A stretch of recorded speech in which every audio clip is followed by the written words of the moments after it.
My name is Richard Wills. I'm the Partner Incentives Lead for Microsoft here in the UK. I'm going to go through some slides this morning. I'm going to try and keep it relatively high level. If you have questions, please actually ask as we go through because it will make more sense to you.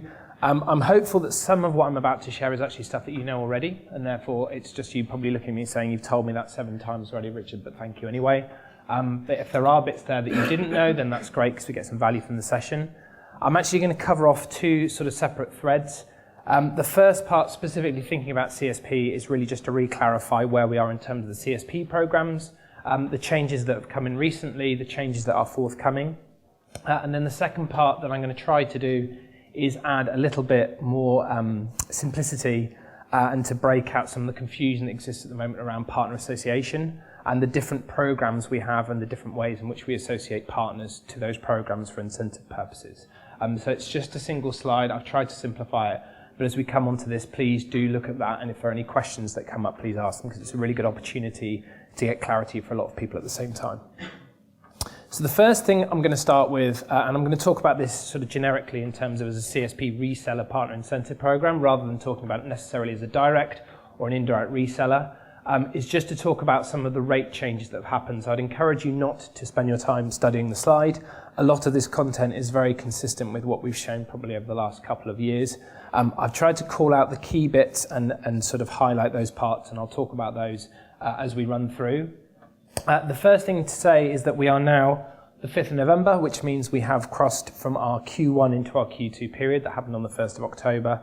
And as many people will be aware, we had some rate changes.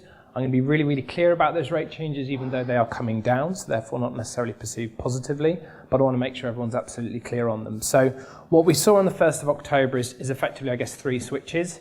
If you think across Azure, and when I say that, I mean Azure on the legacy platform that you have been using to date, the Azure and the M365 rates came down from 8% to 4%. That happened on the 1st of October, and you'll start to see that change in your October earnings. The second part is that Office 365 also reduced. That went down from 6% to 4%.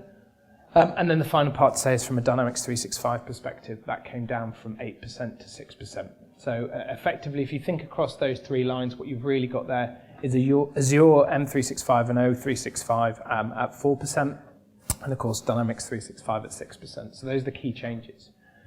I'll come into a little bit more detail on the CSP customer ad accelerators in a moment. But I actually think the ad accelerators that are now in market under this program are far more meaningful and hopefully far more beneficial than we've had in previous fiscal years. And I think the key thing I'd say is when you think about the changes, what we're really seeing now is a differentiation between premium SKU customer ad versus effectively, I guess, a lower end SKU on an existing customer. There's quite a big difference now in terms of the incentive rates that apply. And that should hopefully help you really think about how you drive the business forward. Thinking about customer acquisition, thinking about upsell and cross-sell, and thinking about where these opportunities best fit your customers. Now, the other bit to call out is the global strategic product accelerators. So the good news is that to the point I just made, where we saw 2% there in our FY19 period, for FY20 that increased to 5%. So again, you see the 2 things flexing up and down at the same time. Some of those core rates being reduced, but for those strategic products like M365, E5 and E3 in business, and Office 365 Business Premium, those rates have gone up, and so you see the balance coming between the 2, and you start to see the variance between those core and those premium high-end SKUs. And then the third part, just to call out, is something that's only kicked in effective the 1st of July, but we're really starting to see that ramp up, and that's the piece around eligible third-party offers.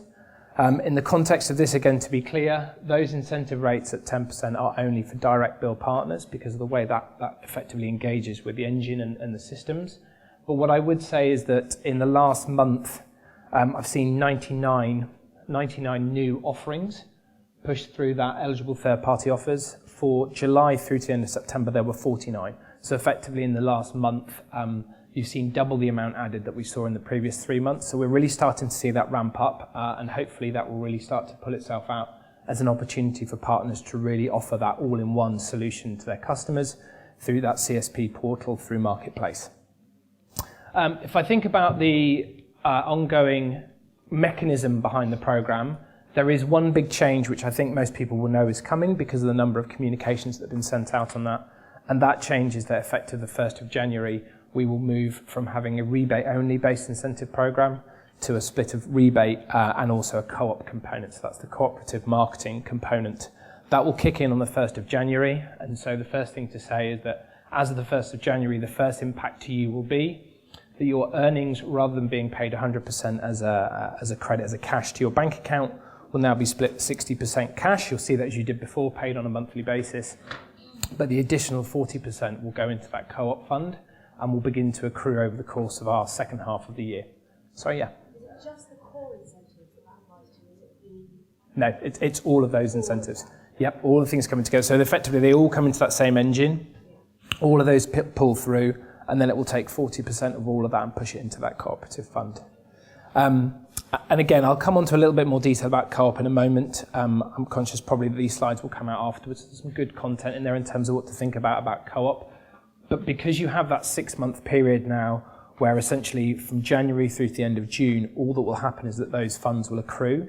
It gives you a lot of time to plan what you want to do with them in the second half of the calendar year 2020, or effectively what we'd think of as our first half of FY21. Yeah. Yeah, so they will effectively accrue for 6 months. You will then have a 6-month period to spend that money and claim it back. And at the end of that 6-month period, I think there's 45 days in lieu to actually get all of those claims through. The activity itself has to have happened in the 6-month period. If you stretch beyond that, you will lose the ability to claim those amounts. So to answer your question directly, it's time-bound, but you've got plenty of time to think about how you spend it and get those processes in correctly. And I think that's a key thing, is just thinking about how you manage it. You may be familiar with co-op before, depending on who you are as a partner and which incentive programs you've been in historically.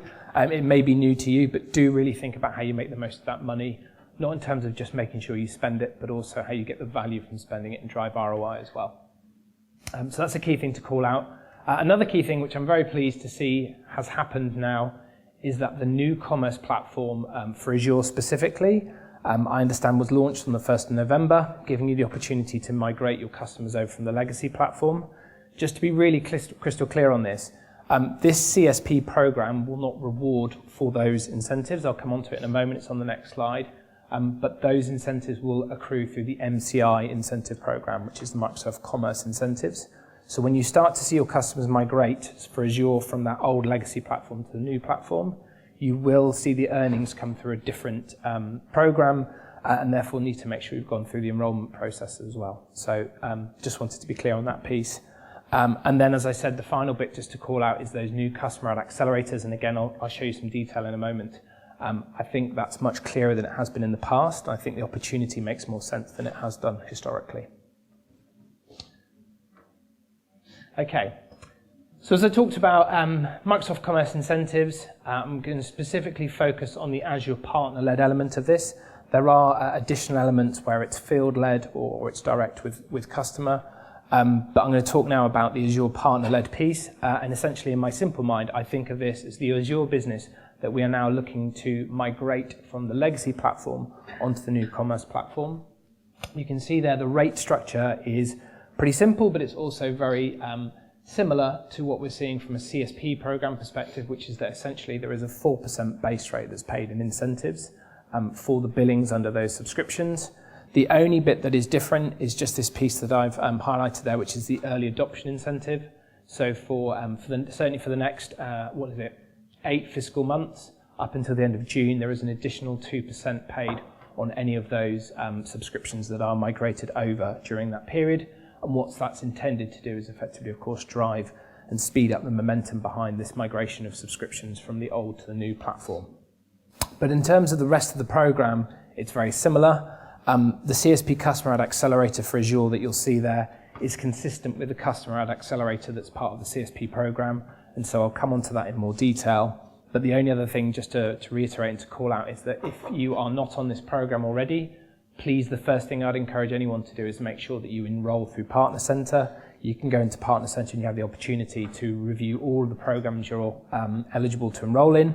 And by doing that, you'll make sure that as you start to migrate those customers over, you ensure that you get the incentives paid to you from the first month and onwards. So that would be the key action on that. But aside from that, as you can see, the program itself is very similar and seeks to follow the CSP program. Okay, so I touched on customer acquisition accelerators.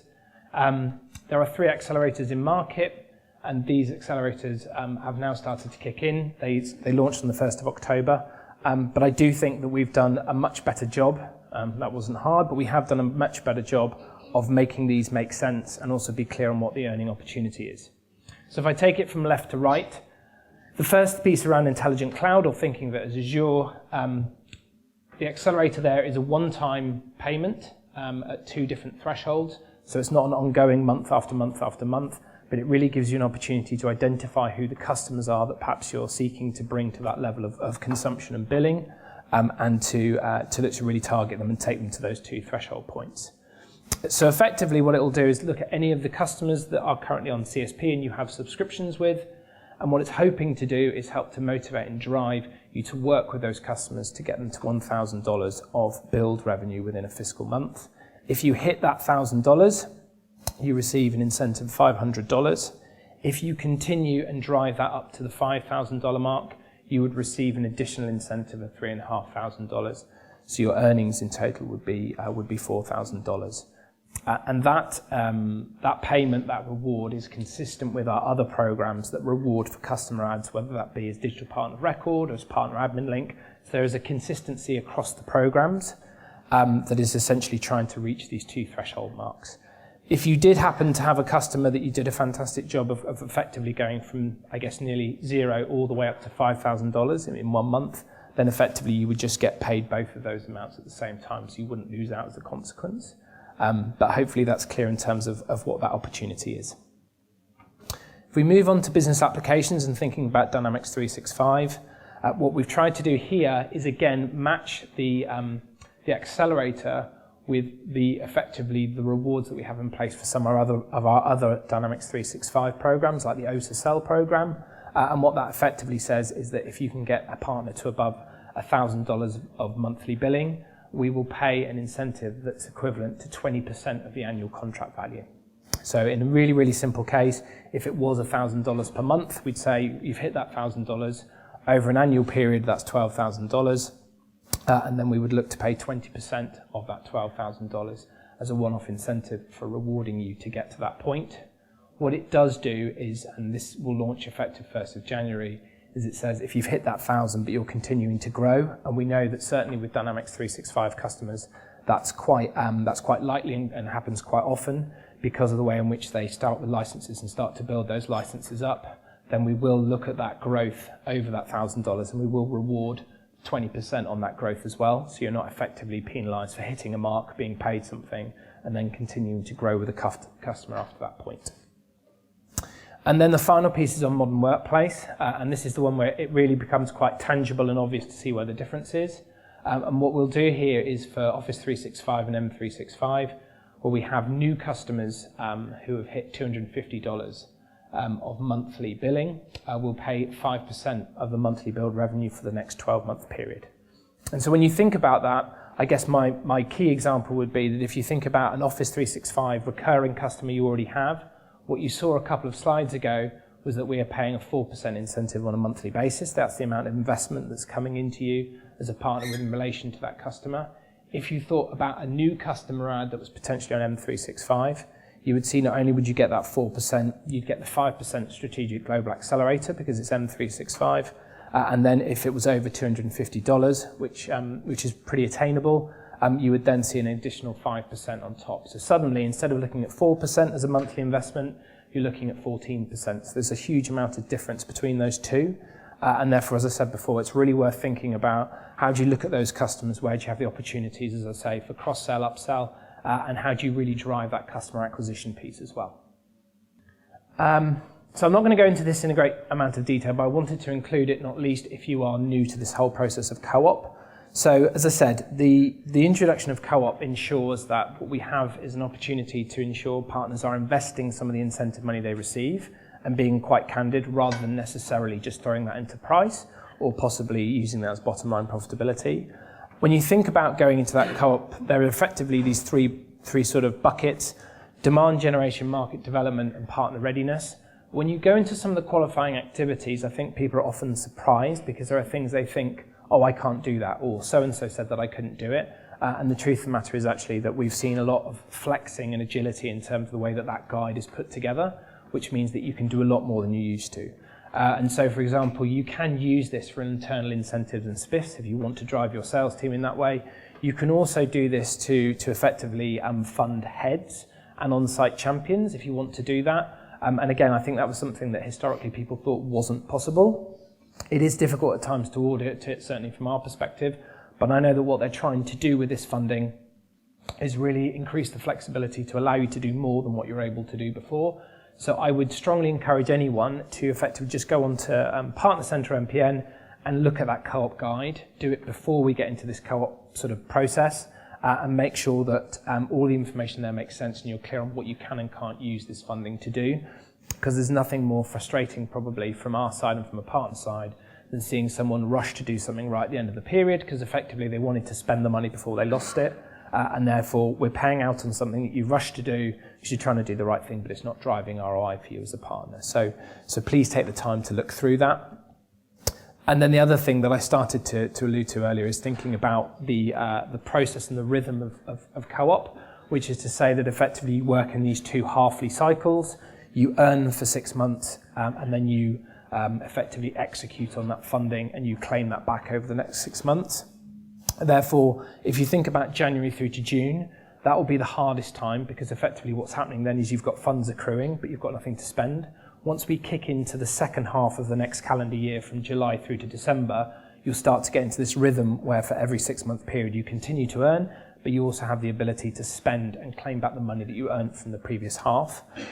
What I would say is we observe a lot of people spending late in the half and getting rushed in the claims process.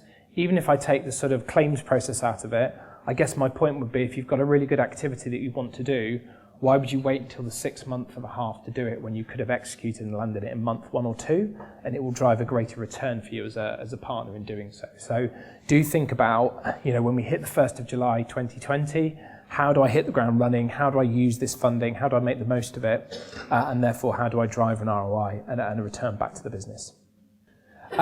And then this final part, I think, as I sort of came to before, is just around planning, just making sure you're really clear on what you want to do, the areas you want to address. To my knowledge, there's no restriction in terms of which solution area that you focus on, regardless of where those earnings came from. So even if most of your business, for example, comes from Office 365, that doesn't necessarily preclude you from using some of the funding to drive cross-sell opportunities with Dynamics 365. It's up to you how you want to do with it, so long as it conforms with the guide that's been provided.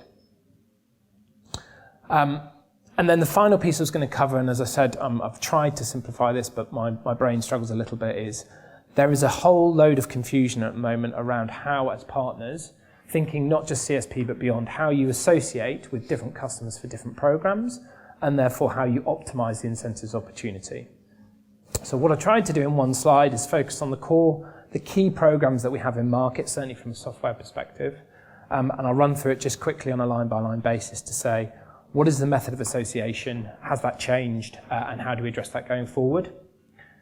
So if I think about intelligent cloud and I think about Azure, the sort of the big program, certainly if you're thinking about customers with enterprise agreements or MOSA, which is our direct, think of it almost as direct EA. The Azure Incentives program has been in market for a number of years now. This is based on the partner that is digital partner of record and helping to drive consumption with that customer. That has not changed. So I think there was a lot of people felt that would move over to PAL. That isn't the case, not least because if you think about the thousands and thousands of subscriptions worldwide that are currently associated on digital partner of record, I think it's almost logistically too hard to shift them all over and say suddenly effective one date they've got to now be PAL. So that continues to be based on digital partner of record, and that will be the case through until the end of September 2020. Which is that program year when it expires. But certainly up until that point, that will continue to be based on digital partner of record as it has been before. The piece that confused people, but is part of this change, is if you think about the Microsoft Commerce Incentive Program, so it's the same one I just referred to now, thinking about partner-led on Azure, on CSP, on that new commerce platform.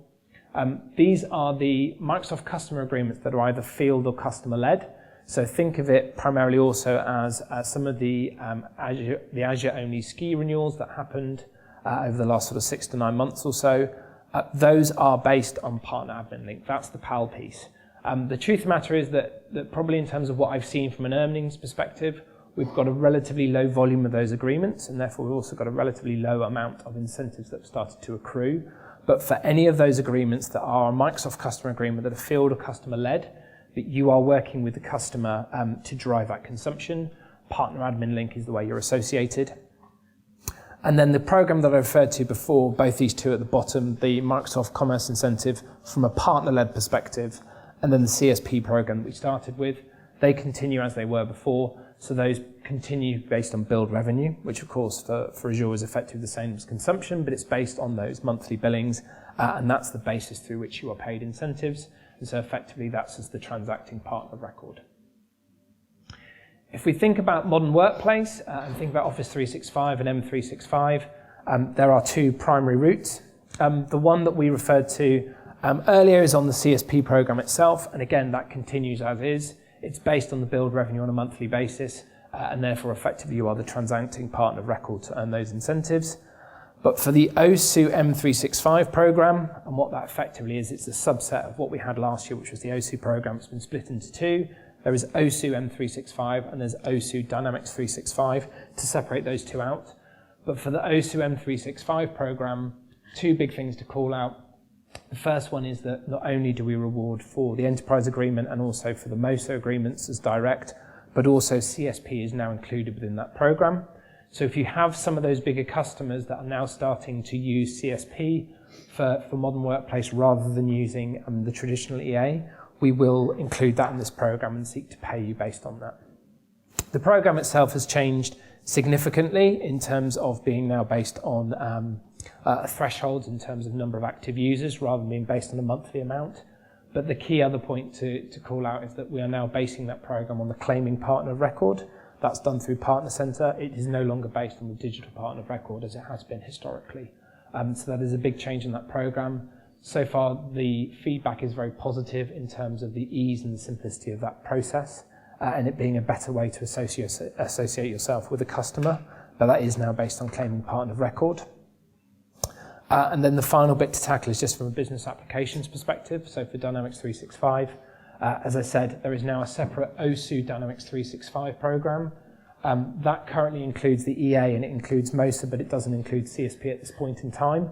There is the possibility that will be included moving forward. That program, again, is around driving usage and is also based on claiming partner of record. But the reason I've highlighted that is to say that if you have existing customers who you are digital partner of record and attached to, you will continue to be paid on those customers.